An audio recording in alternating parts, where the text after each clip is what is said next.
Hi mga pag-aaso, ngayong araw na to is ito na yung update ng aking bahay na pinapagawa. Medyo natagalan talaga kasi ngayon lang ako nagkaroon ng time kasi nga medyo nagkaroon ako ng budget kaya ayon. So pinauna ko muna yung sa taas. So ayan na po yung update ng aking second floor sa taas. Ayan. So pagkatapos ay nag-order na ako ng hollow blocks. Actually po talaga guys, yung bahay ko nga pinapagawa ngayon is hindi ko po talaga nilahat na puro hollow blocks ang sa second floor kasi natatakot nga ako sa, alam mo na sa Pilipinas lagi naglilindol, kaya ang ginagawa ko is gusto ko light materials lang sa taas. Pagkatapos ito nga pala yung aming entrance guys, medyo wala pa talaga guys, so ang dami pang gagawin.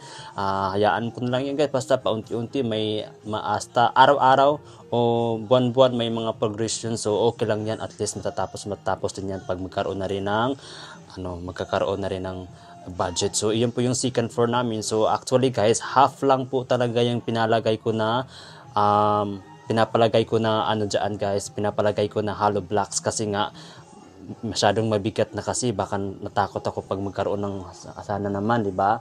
So ayan po ito yung itsura ng aking bahay na pinapagawa ngayon. So medyo nakaikot na po sila ngayon ng hollow blocks. So medyo malaki-laki po talaga. So yan lang muna kataas guys, sa loob lang muna yan. Pagkatapos ito ipapakita ko po sa inyo guys. So halfway lang po yan talaga, at saka ang half niyan guys is maglalagay ko ng cladding kulay gray lang ang gagamitin ko kasi medyo magaan. Pero yung mga rooms po is i-half semento ko din at hard fix na rin. So pagkatapos nyan ay ito na po, ayan, medyo nakagawa na rin sila ng kahit papano ay mayroon ng progression po. Ayan, so medyo happy na rin ako kahit papano at nagkaroon na rin ng changes ng aking bahay na pinagawa. So yan lang na isa ang medyo mataas. Ayan, so complete ko na hanggang yung hollow blocks is pinataas ko na sa kabila kasi ngayon gagawin kong toilet yan sa loob.